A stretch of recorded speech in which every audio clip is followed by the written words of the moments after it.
Good afternoon, ladies and gentlemen, and welcome to On the Couch with myself, Martin Colclough. Today, my guest comes all the way from Malta. She has become a friend of mine. We met at the Arthur Findlay College, where I did sittings for her and took a photograph of her mother, who's in the spirit world. And if you're lucky, she might just show us that later on. So my guest today is Peny Dix. Good afternoon, Peny. Hi, Martin, and thank you so much for inviting me to do this with you today. I'm a little nervous, but actually really looking forward to it. Well, I'm sure you'll be fine.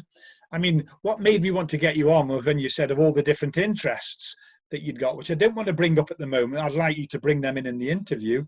The first thing I'd like to talk about, when you emailed me and we were discussing the interview, you talked about the unusual route that you've taken in your development. So I'd like to start there if we can. Yeah, sure.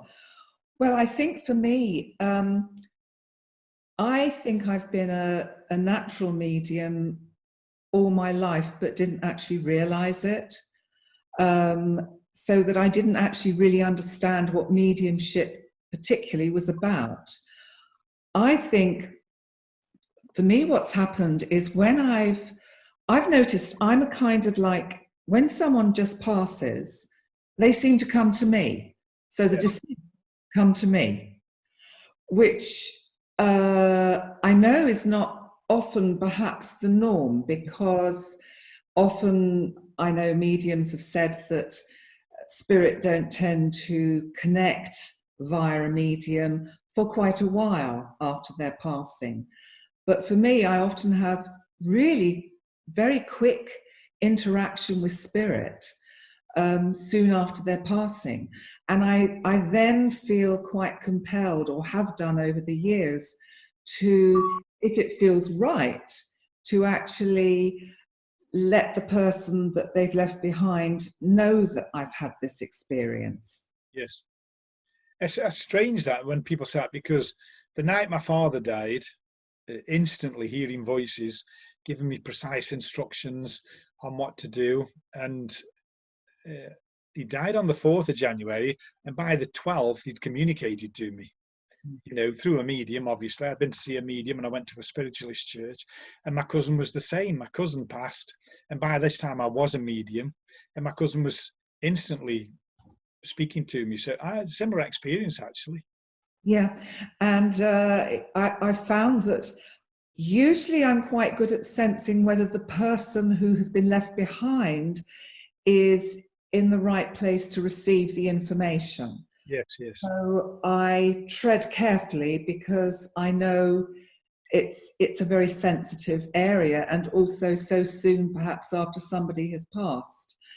And so far I think I probably haven't made any huge mistakes in communicating the information, and it has given the sort of the people that I've done this for a lot of comfort, so that now I find I get quite certain people in my circle know that I seem to be able to do this, and so they will perhaps let me know if strange things happen after the passing of their loved one. And, you know, I can just say the things that will help them understand that actually what they're experiencing is quite normal. Yes, yeah. And I think you're showing a responsibility there. Not everybody believes in what we do. And I think sometimes if you force it on people, you could perhaps end up in trouble. You never know. You could just end up in trouble. But there's been some research done by Professor Rowe's team at Northampton University, and the lady that did the research showed that by visiting a medium, it can help in the healing process, whether it be 6 weeks, 6 months, or 6 years. I think the trial periods were, and they found it, people bereaved at those different time scales all received some form of help, with those at 6 weeks getting the most benefit out of it. So that's interesting. Yeah, and it's interesting because I've had a lady quite recently who actually doesn't know that I have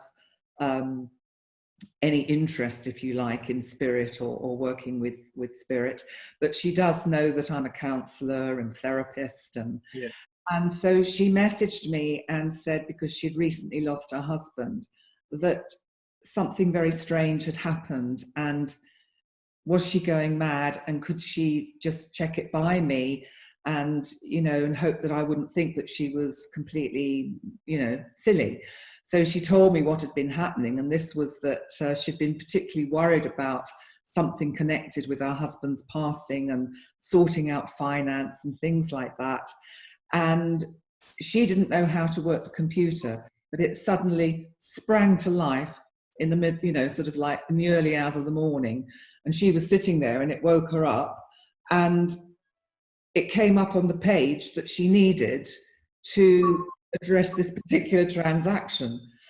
And she just said, "Is that you?" And just felt that she was either going very mad or that her husband was there. And so I reassured her, and I said, "Look," I said, "Spirit often will use the electrical kind of system to make their point or make us aware that they're present. Whether you might be able to answer this better than me, but whether it's to do with the sort of vibrational energies that they operate on, and maybe does that affect, can it affect electricity?" I think it can, yes, because a few years ago, I said somebody staying with us, and a photograph of a grandfather fell face down, and we got the stereo on in the front room, and the stereo turned itself up. It was an old stereo. There was no remote to it, and the stereo just turned itself up. So I do know that they can mess with the electricity. Yeah, my father did that after he passed. He kept turning on the television in the middle of the night, which was quite funny, really. We got to quite like it, my mother and I. But I assured this lady that it was okay what was happening, and for me, I just felt terribly thrilled for her. And in fact, since then, she's messaged me several times and said, "It's been happening again, and it keeps happening." And she now just talks to him. And I said, "That's what you have to do." And I said, "If you listen," I said, "whatever you hear coming back in his voice in your head, that's him answering you." Yes, And yeah. she said, "Oh my God, you mean it's that easy?" I said, "Yes." Yeah, it's true. We shouldn't complicate things. I remember going to one of my first spiritualist churches, and there was 2 circles on the same night, and there was the development group which I was in, and then there was quite an advanced circle that used to sit in this back room. Some lovely old ladies that were in that circle. And one day I can remember one called Millie. She was a lovely lady. I think she's passed away now. But she came in, she went to grab a coat, and it was tied to the chair. And I can't remember her husband's name. It's over 20 years ago. But she says, like, "Oh, George, don't do that." And I said, "It must be lovely when you do that." She says, "It is, but I miss him in the physical." And, that's the sad thing. We can link loved ones together with our mediumship, but we can't give them that physical presence, that, the touch of love. They can give us the feeling of love, but not that touch of love. Yeah. And I think also what's really interesting is that certainly I've discovered when I lost my mother, I actually almost have a better and stronger and more loving relationship with her now since she passed. And I feel so immersed in her love for me that it's almost quite overwhelming. This wonderful, it was like she gave me the gift of freedom when she passed, because I was her full-time carer for 16 years. And I know that there was a part of her that probably chose to stay longer than perhaps she wanted to, because she didn't want to leave me, and she knew I was worried about being left without her. Yes. So that for me is incredibly comforting, because I just talk to her all the time. Yes. So a lot of the mediums that I've spoke to, and I'm going to interview, have been platform mediums. And do you work on the platform, or do you take another line of work with mediumship? I'll be quite honest with you, Martin. Platform work terrifies me. I've not done it. I don't see there'd be a time when I would do it, but I do see a time when I would do trance work as part of a group or even on the platform. That seems to have come far more naturally for me. it's not that I can't, or that sounds silly, can't do it. I'm aware that I can work as a medium, but I think if I'm trying to do something like platform work, it's like I get in my way. Nice, yeah.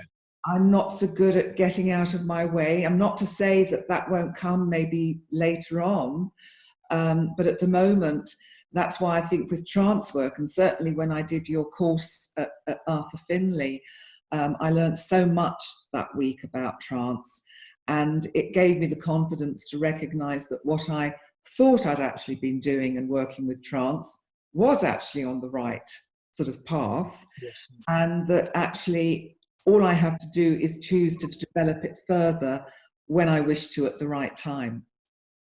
In a way, it's pleased me that you've said that I picked somebody who isn't a platform medium, because there's lots of people that I've met since being, had the mediumistic ability and being a teacher. They say, oh, I don't want to go on the platform. And when I first, I couldn't understand them not wanting to do it, because I'd always been a public figure. I'd been the drum major of the Staffordshire Regiment. I'd met Prince Andrew, Prince Philip at different times, all in my scarlet uniforms, and found it easy to talk to public. And I think it's important that people know and understand, the people we're trying to reach, that you don't have to be a platform medium. You can be a wonderful medium, just working from home, like you say, in trance or doing your private settings. Yeah, well, I mean, I find when I work in a one-to-one setting here in my home, when at the time when clients were allowed to actually come and meet me face to face, before pre-coronavirus, what I used to discover was sometimes that the mediumship for me would happen quite spontaneously. So they may have come to me for counseling or life coaching or therapy of some description, maybe even for their astrology. And I just, for me, as I said, it happens spontaneously. I just suddenly know there is somebody on one side of them, and I know that if it's on one side, it's usually male. If it's on the other side, it's female. And I often will just start describing what I see, and I'm usually right. I think what it is that way, it's like I haven't been put on the spot. I'm not being asked, okay, so is my mother with you?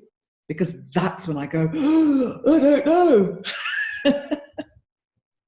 Yeah, it can be a bit daunting if it's not really what you want. And same as I said, there's lots of very good mediums who never, I won't say they never take that step, but they just don't want to take that step. So, now, I don't know if you have a family, but there's some set questions. Do you have a family? And if so, how do you juggle the two lives? Okay, so no, I don't have a family around me. Most of them are in spirit. I do have cousins in the UK, because I live, as you mentioned earlier, in Malta, in Gozo actually, which is a small island off Malta.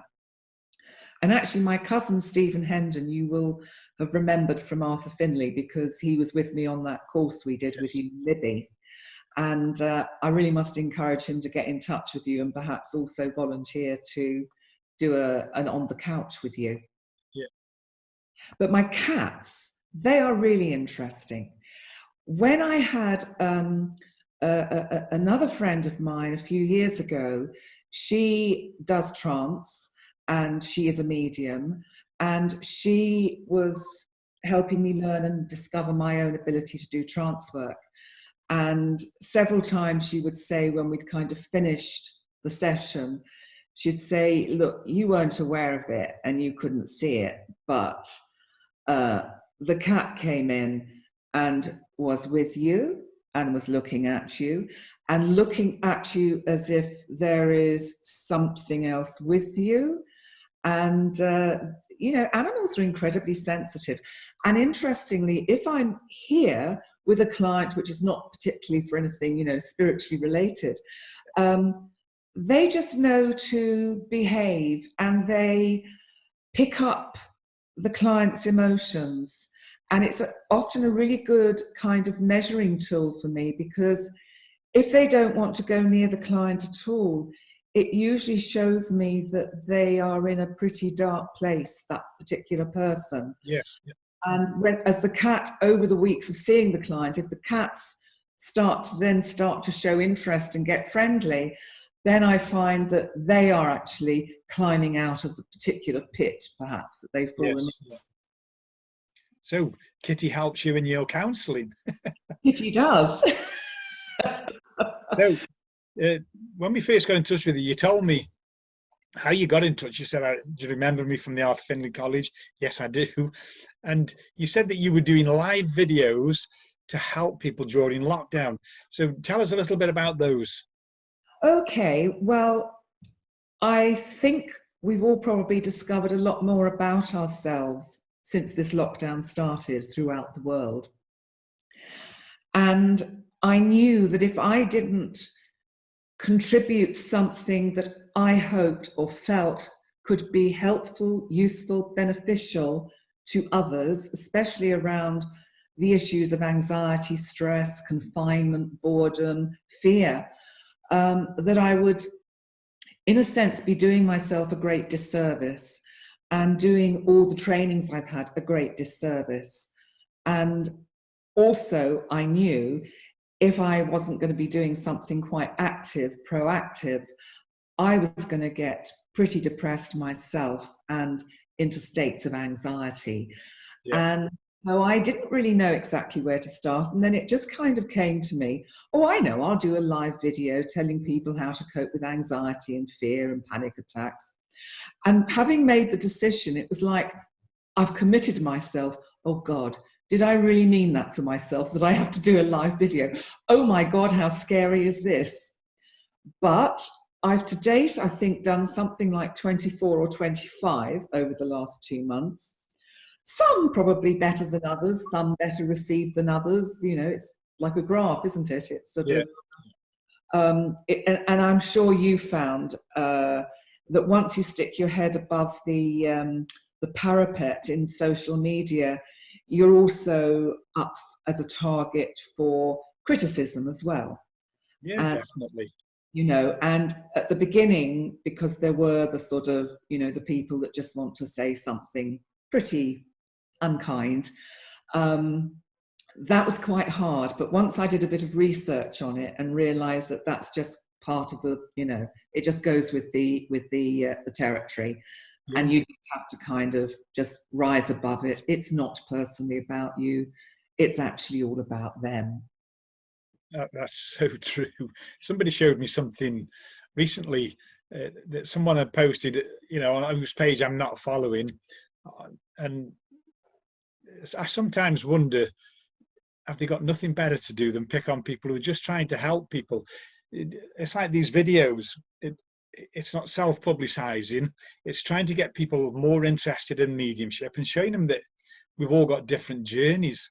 And yet I've been accused of self-gratification and self-publicizing.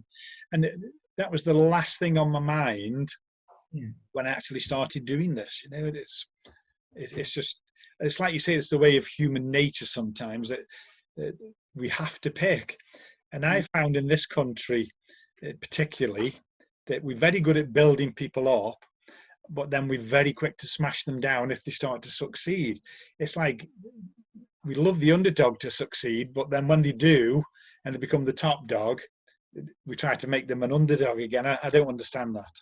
Yeah, and you know, that makes me think of the whole kind of bigger message of what's happened to, say, our planet at the moment, because I think this virus situation is at the moment having a good effect in the sense that I think it is making an awful lot of people think about what we've actually been doing to the planet and how we treat each other. And I think it'll be sad if we don't learn the lessons that I think the planet is trying to give us with this virus, you know, to just sort of have a think. I think it's doing some good, because this village I'm in, I haven't lived here all my life, but I was born here. Then I did my time in the army, left the army, lived in another town, lived on a boat recently for 5 years, and we've come back, and I've never seen a deer. But this morning on the local town page, somebody's filmed a deer just over there on the housing estate. Where's it come from, And is it because there's less people about and there's less fear, so they're coming back? We've seen hedgehogs that have been quite scarce for about 15 years, and we even got one in the garden now that we're hoping the dogs don't find. Oh, Not that the hedgehog's bigger than them, nearly. They're only miniature schnauzers, but anyway. Yeah, and I suppose I'm hoping that people will start, to go back to what you were saying about how people, as soon as you're up there, they want to pull you down. Can people just start being kind to each other and actually celebrating the success of others? And because actually my sense is that when you help someone rise up, that helps you rise up too. It's about empowering each other, not about criticizing each other. Yeah. And it's not about wanting what somebody else has got. I talk, and people have heard me say this several times on interviews now, it's like mediumship. Have individual mediumistic experiences. Don't try and live somebody else's experience. And the same goes for life. We all live in a similar life, whether we're rich, poor, indifferent, there's homeless, but we're all on the same journey, having a different experience, and I think we should be mindful of that. Yeah, and so that's why I did these videos, because I really wanted to give something back, and also I've offered, which interestingly not many people have taken me up on, I offered free counselling for issues related with this whole situation, and it's almost like people can't believe there's not a catch. Yeah. That's quite sad, isn't it? Because, out of the goodness of my heart, and just because actually, we're all in this together, let's try and help each other. Definitely. So it is sad that there is so much, as you said, I think, distrust and basic envy and jealousy and competition. Definitely competition. Yeah. Anyway, we'll move on, because I know that you've talked about your counselling, you've talked about your mediumship. It's all very interesting. But I also know from the email that you sent me that you like to dabble with astrology. So can you tell us a little bit about the astrology? Because what I'm trying to do is show people that, as I nearly said, alternative therapies then, but these alternative things that we can do, and perhaps in the past, like mediumship, it's supposed to be the occult and the work of the devil and all the rest of it. But I find them fascinating, and astrology is another one that fascinates me. So I'd love to hear about that. Ah, well, it's not just a kind of an area that I, to use your words, dabble in. I can actually say with pride now that I am a qualified astrologer. Wonderful. I've actually been working with astrology for, 35 years or more. So but definitely not a dabbler then. Not a dabbler, but only in the last few years did I do something more constructive about it, and only in the last few months decided to actually start offering my astrological services online. And one-to-one, if one is ever able to meet up in person again. But actually, knowing that you might ask me this question, I did have a cheeky little look at your Facebook page to see when you were born, because I thought you might like to know how astrology can actually show you where mediumship would be prevalent in someone's chart. Yes. Yes, I'm interested. Just let me have a little look. Let's have a look. Right, so, and you also did give me your time of birth, which is great, because there are 3 really important parts of an astrological chart, and I will endeavour to keep this brief because I do get terribly overexcited when I talk about astrology. But the ascendant of a chart is incredibly important, and that is the sign that is rising when we're born. And obviously the sun sign, where the sun is when you are born, is also very relevant. And most people only think about it, and we know from your sign, you're a Pisces. Yes. And also the other sign or planet that is incredibly important in a chart is where the moon is. So I'm just going to tell you about your sun and moon and ascendant, which is Cancer, and why I am not at all surprised that you do mediumship.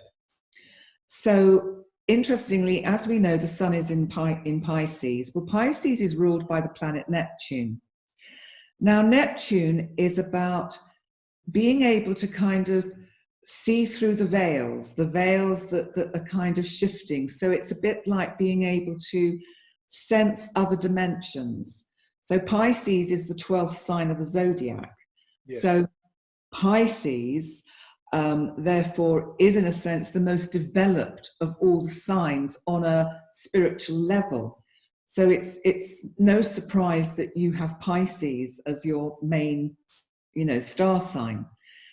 Also, your moon is in Aquarius, and Aquarius is about the ability to really, I think, see the bigger picture, to delve down, to kind of look within, to be able to think in a very sort of broad expanse.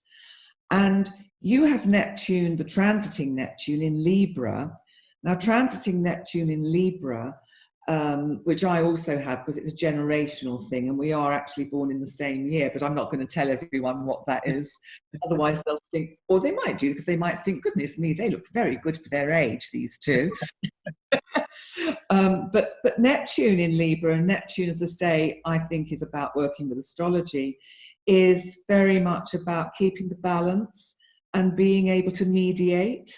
So it's a little bit like being able to put information across in a way that can be acceptable and understood. And the other thing I want to mention before I finish is that with Pluto, that is also a planet that I would associate with mediumship. You have that in Leo, as I do. And Pluto has been very significant in astrology at the moment because it's in Capricorn and with Saturn. But Pluto is about transformation. And I'm thinking about you and trance work. And I just think because Pluto in your chart is in Leo, Leo likes to be seen. So I just think that's really interesting because it's like trance work, really one has to experience live. Yes. And, so that's what I want to say at the moment. But also just the Cancer ascendant means you are actually quite a sensitive little soul. And you probably put on quite a sort of, tough exterior. You have to think of a crab. So they have this shell, this body armor, but inside they can be quite easily hurt. Yes, that's true. So there you go. Very quick little insight into your chart and why I think it doesn't surprise me at all that you are a medium. Thanks very much, Patty. You are more than welcome.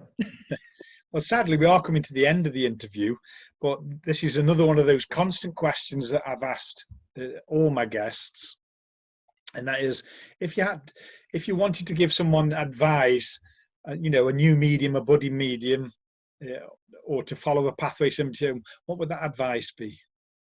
Well, you have to trust your instincts. You have to trust that first thought.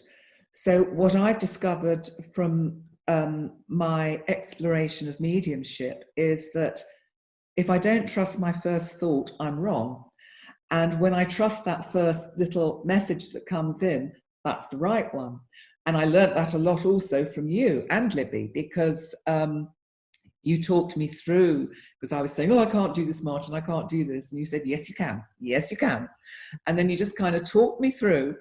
And, at the end I was going, really? You mean I'm right? But before we go, I have to show you this picture because I know it's probably never been made public. But when I had my one-to-one with you at Arthur Finley, you were practicing, you might want to explain exactly what it was. Photographic mediumship. Right. I'm trying to develop photographic medium, which is capturing spirit extras or spirit phenomena on photographic media, basically. Well, the photograph you took of me, and I think there were 30 on our course, and I Yeah. believe you had 2 pictures out of that 30 that actually had a result, and I was one of them. Yes. And if I had any doubts before this picture was taken, they went once you sent me this picture. And I've since then had it printed up. And I know it's probably not going to come over very well on Zoom, but I will show it to the camera. But it is the most extraordinary experience. And I just know when I look at this picture, and I've shown it to people that knew my mother, that that is my mother in that picture. And she looks happy, and she's smiling, and she's just saying, I told you so. I told you I'm here. And so here we go. And tell me to move it if the light's not good. You can see there where you've got it now. Yes. Yeah. Yes. You So can see it just overshadowed. Yeah. Yeah. And do you know, this is one of my most treasured possessions. And I want to thank you very much for that, Martin, because this is just, I will never doubt. I will never doubt. And I don't doubt that when I have my time to go, she will be there waiting for me. Yes. Yeah. Well, sadly, it has come to an end. Ladies and gentlemen, another interview that I've really enjoyed doing with someone who, I always say, I don't just meet people at the Arthur Findlay College, I meet friends at the Arthur Findlay College, like my course organisers in this country and overseas. They become my friends, and Peny's certainly been my friend. So I hope you've enjoyed this time on the couch this morning with Peny Dix and myself. And I'd like to say again, thank you, Peny, for coming along. My pleasure. I tell you, I was a little nervous, but you put me totally at my ease, and I've just thoroughly enjoyed talking to you. Really have. Thank you. Thank you very much. So, ladies and gentlemen, this has been Martin Cogloff on the couch. Thank you for joining us. Bye for now.